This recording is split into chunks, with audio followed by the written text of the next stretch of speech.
मैंने जितनी I think progress UP में देखी है, शायद ही और किसी दूसरी स्टेट में मैंने इतनी ज़्यादा प्रोग्रेस देखी। तो ये कहना ठीक नहीं होगा कि यूपी में लोगों ने विकास नहीं देखा है। विकास यूपी में बहुत हुआ है और उम्मीद है कि आने वाले टाइम में यूपी बहुत अच्छा करेगा। लेकिन जो इंडिया को 43 सीटें मिली हैं वो तो जातिवाद के नाम में चली गई ना। 43 सीटें जो इंडिया को मिली हैं, देखिए कहीं ना हमारे जो यहाँ का जो कह सकते हैं हिंदुस्तान के जो लोग हैं, थोड़े से ना पजल रहते हैं। हर साल 5 साल के बाद उनको कुछ ना कुछ नया चाहिए। हम 6 महीने में अपना मोबाइल चेंज कर देते हैं, ये तो फिर सरकार की बात होगी। तो मुझे लगता है कि हम लोग पजल ना हो के अगर एक सीरियस तरीके से इसको सोचे तो हमें ना एक सरकार को थोड़ा मौका देना चाहिए। एंड आई थिंक इस सरकार को हमने जब पिछले 5 साल मौका दिया तो इन्होंने अच्छा काम किया। तो इंडिया सिर्फ अलायंस इसलिए हुआ कि बीजेपी गवर्नमेंट को हराना है। मतलब यहाँ पे ये नहीं देखा जा रहा था कि भाई इंडिया अलायंस इसलिए बनाया जाए ताकि देश में कुछ अच्छा काम किया जाए। इंडिया अलायंस सिर्फ इसलिए बना मोदी हटाओ कि मोदी हटाओ। मतलब ये मोदी हटाओ आंदोलन लग रहा था। ये मुझे कोई अच्छे काम के लिए तो नहीं लग रहा। राहुल और अखिलेश की छवि बढ़ी है, कुछ बदली है क्या? आई थिंक राहुल की छवि में बहुत सुधार हुआ है। आई थिंक ये बहुत ज़्यादा मार्केटिंग को मैं इस चीज़ में कहूँगा कि बहुत अच्छा काम किया है कांग्रेस की मार्केटिंग टीम ने। बट कहीं ना कहीं जो काम जो दिखते हैं और जो रियल लाइफ में जो काम होते हैं उसकी वजह से मुझे नहीं लगता कि राहुल की छवि और या किसी की भी छवि से बीजेपी को कोई फ़र्क पड़ने वाला है। लोकसभा चुनाव के नतीजे आ गए हैं। गठबंधन की सरकार यानी गठबंधन के दौर फिर लौट आया है गठबंधन सरकारों का, कैसे देखते हैं आप? देखिए मेरे विचार से तो ये थोड़ा सा मुझे लगा है कि अभी वोटिंग कम होने की वजह से जो है ये रिज़ल्ट अभी प्रॉपर तरीके से आ नहीं पाया है। और मुझे लगता है कि सरकार तो तय थी, कहीं ना कहीं बीजेपी की ही बननी है। अब बीजेपी किस तरीके से इसको अपनी गवर्नमेंट को सिक्योर करती है वो सबसे बड़ा सवाल रहेगा, क्योंकि नीतीश जी तो अभी थोड़े से डावाडोल ही चल रहे हैं। बाकी उम्मीद यही है कि बीजेपी की सरकार बने, और सिर्फ इसीलिए नहीं कि हिंदुओं के लिए अच्छा है, ये मेरे ख्याल से ओवरऑल देश के लिए भी अच्छा है। क्योंकि जितनी मुझे लगता है कि पिछले 10 सालों में हमने प्रोग्रेस की है वो पिछले कई सालों से हमने वो चीज़ देखी नहीं है।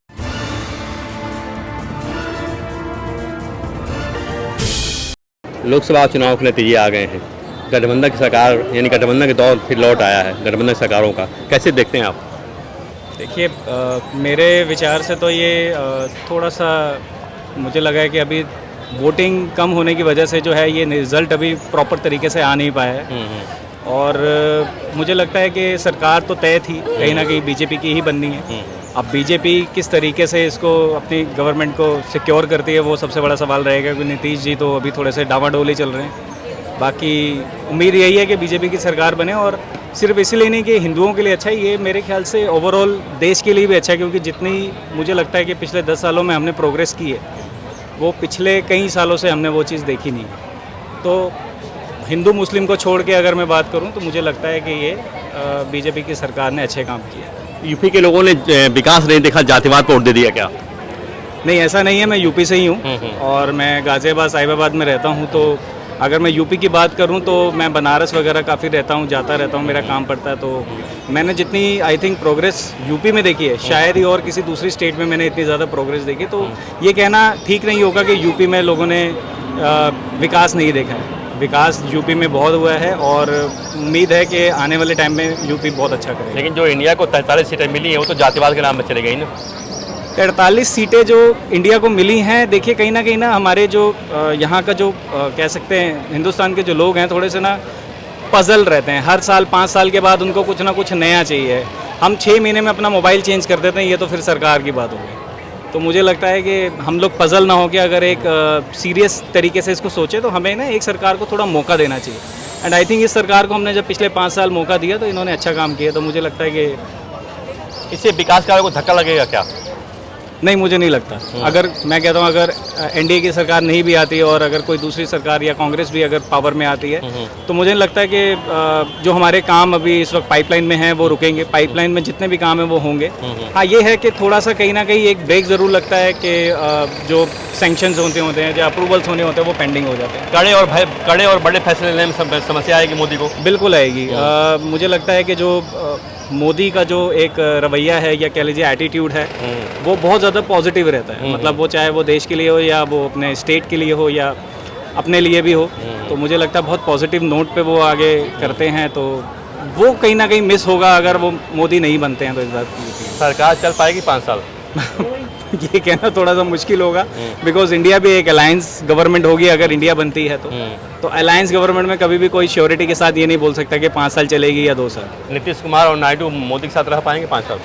मुझे लगता है नायडू और नीतीश जो है मोदी के साथ ही रह पाएंगे, अदरवाइज मुझे नहीं लगता किसी और के साथ वो रह भी पाएंगे, क्योंकि मोदी का जो डिप्लोमेसी है या कह लीजिए मोदी का जो एक काम करने का जो तरीका है वो बहुत ही पॉजिटिव है। लेकिन अगर ये जाते भी हैं इंडिया की तरफ तभी मुश्किल उनके लिए, तभी और सीटें चाहिए उनकी इंडिया को चाहिए भी। और साथ में मुझे ये भी लगता है कि इंडिया एक तरीके से सिर्फ ऐसा लगा जब हम भी एक एज अ ऑडियंस अगर हम देखते हैं तो मुझे ऐसा लगता है कि इंडिया सिर्फ अलायंस इसलिए हुआ कि बीजेपी गवर्नमेंट को हराना है। मतलब यहाँ पे ये नहीं देखा जा रहा था कि भाई इंडिया अलायंस इसलिए बनाया जाए ताकि देश में कुछ अच्छा काम किया जाए। इंडिया अलायंस सिर्फ इसलिए बना मोदी हटाओ कि मोदी हटाओ, मतलब ये मोदी हटाओ आंदोलन लग रहा था, ये मुझे कोई अच्छे काम के लिए तो नहीं लग रहा। राहुल और अखिलेश की छवि बढ़ी है, कुछ बदली है क्या? आई थिंक राहुल की छवि में बहुत सुधार हुआ है। आई थिंक ये बहुत ज़्यादा मार्केटिंग को मैं इस चीज़ में कहूँगा कि बहुत अच्छा काम किया है कांग्रेस की मार्केटिंग टीम ने। बट कहीं ना कहीं जो काम जो दिखते हैं और जो रियल लाइफ में जो काम होते हैं उसकी वजह से मुझे नहीं लगता कि राहुल की छवि और या किसी की भी छवि से बीजेपी को कोई फ़र्क पड़ने वाला है। ईवीएम सही हो गया इस बार? लगता तो यही है, क्योंकि अब इस बार तो 43% वोट उनको ही मिले हैं, तो अब तो कोई अभी तक क्वेश्चन मार्क हुआ नहीं है। लेकिन अगर 20% वोट होते तो शायद ईवीएम पे क्वेश्चन मार्क आ जाता। जो 10 साल आरोप लगाए गए वो सही निराधार थे? वो बिल्कुल आरोप बिल्कुल गलत थे, क्योंकि ऐसा नहीं है कि हम लोग ईवीएम में बटन दबा रहे हैं कांग्रेस का तो बीजेपी का दब रहा है, ऐसा कोई। ये मांगनी चाहिए कांग्रेस को, विपक्षियों को ईवीएम के लिए? देखिए वो उनका अपना पर्सनल ओपिनियन है कि क्षमा मांगनी है नहीं मांगनी, बट एज अ देश के वासी मुझे लगता है ये सबसे ज़्यादा गलत होगा किसी पार्टी पे बोलने से अच्छा। आप हमारे जो अधिकारी जो बैठे हैं या कह लीजिए हमने जो एक डिपार्टमेंट बनाया है जो ये सारा अरेंजमेंट करते हैं वोटिंग का, उसके ऊपर बहुत बड़ा सवाल है। 10 साल से जो सरकारी संस्थाओं को कटघरे में खड़ा किया गया उसमें से इलेक्शन कमीशन भी था, ईवीएम भी था, अब वो छवि सुधर गई क्या? देखिए सुधरे वो पहले भी थे, ऐसा नहीं है कि वो कोई गवर्नमेंट आने की वजह से जो है वो उन गवर्नमेंट के इशारों पे चलते हैं, वो अपना एक प्रोसेस फॉलो करते हैं और आई थिंक वो प्रोसेस अभी भी वही फॉलो हो रहे हैं। गवर्नमेंट चेंज हो, कांग्रेस हो या बीजेपी हो या मैं कहता हूँ कोई भी आम आदमी पार्टी हो, गवर्नमेंट के चेंज होने से कभी उनके प्रोसेस चेंज नहीं हो। आम आदमी पार्टी की बात किया तो दिल्ली में 7 सीटें बीजेपी के लोगों ने दे दिया, क्यों सोच के दिया, क्या सोच के दिया? बीजेपी के 7 सीटें मिल गई दिल्ली में, क्या सोच के लोगों ने दिया? भाई इसीलिए दिया कि आने वाले जो राज्यसभा चुनाव है उसमें आपको क्लियर कहीं ना कहीं पिक्चर मिल रही है कि आम आदमी पार्टी का वोट बैंक गिरा है, और मुझे लगता है कि कहीं ना कहीं छवि बहुत ज़्यादा ख़राब हुई है। और दिल्ली का तो नहीं हूँ मैं, लेकिन मैं दिल्ली में रह चुका हूँ, तो मैं यही बताऊँगा कि जो फ्री की आदत है वो अच्छी नहीं है लोगों को। जेल जाने की सहानुभूति नहीं मिली केजरीवाल को? नहीं, मेरे को नहीं लगता जेल जाने से किसी को भी सहानुभूति मिलेगी। अगर कोई गलत काम करेगा तो उसको जेल होनी ही चाहिए। दिल्ली की जनता समझती है कि उन्होंने कुछ गलत किया है, घोटाला किया कुछ? दिल्ली की जनता थोड़ी सी अभी भी मैं कहूँगा कि थोड़ा सा अभी भी मिक्स है। कुछ लोगों का कहना है कि केजरीवाल जैसा नेता दोबारा नहीं आ सकता, लेकिन मेरा मानना यह है केजरीवाल जो शुरू में आए थे जो आज हैं उनमें करीब ज़मीन आसमान का फर्क है। छवि डेंट हुई है पहले से बहुत ज़्यादा।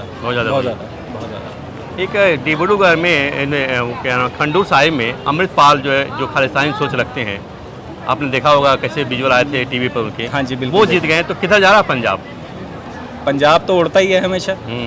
तो पंजाब तो कहते हैं कि जी अपने दिल से सोचने वाला क्षेत्र है, क्योंकि जहाँ पे लोग बड़ा दिल से सोचते हैं, दिमाग से कम सोचते हैं। बट कहीं ना कहीं पंजाब की छवि जो है थोड़ा सा पिछले कई 8-10 सालों में बहुत ज़्यादा ख़राब हुई है, बिकॉज अब सोशल मीडिया इतना ज़्यादा एक्टिव हो गया है, तो अब हमें समझ आ रहा है कि पंजाब में भी जो है काफ़ी सुधार कार्य की ज़रूरत है। तो मुझे लगता है वहाँ पे एक स्ट्रॉन्ग गवर्नेंस। पहले देश की जनता माफिया को जिताती रही है, अब खालिस्तानी को जिता रही है। नहीं, ऐसा नहीं है। देश की जनता कभी किसी गद्दार को नहीं जिताती, खालिस्तानी जो है गद्दार ही है। माफिया को जिताया। हाँ जी, मुख्तार को जिताया, क्या नाम है उसके देखिए कहीं ना कहीं वो प्रेशर जिताया। मुझे लगता है वो कहीं ना कहीं प्रेशर होता है जिताने का भी। ये सब राजनीति जो है मेरे को इतनी समझ नहीं है, लेकिन मैं फिर भी ये बोलूँगा ये सब प्रेशर होता है, और प्रेशर गेम में कई बार ये आप जो है गलत वोट कर दें। देश की जनता माफिया से और खालिस्तानी से, आतंकवादी से कब तक मुक्ति पाएगी, कब तक उनकी तरफ आकर्षण? जिस तरीके से हमारा देश चल रहा है पिछले 8-10 सालों से, मुझे लगता है बहुत जल्द हमें इन सब चीज़ों से भी मुक्ति मिल जाएगी।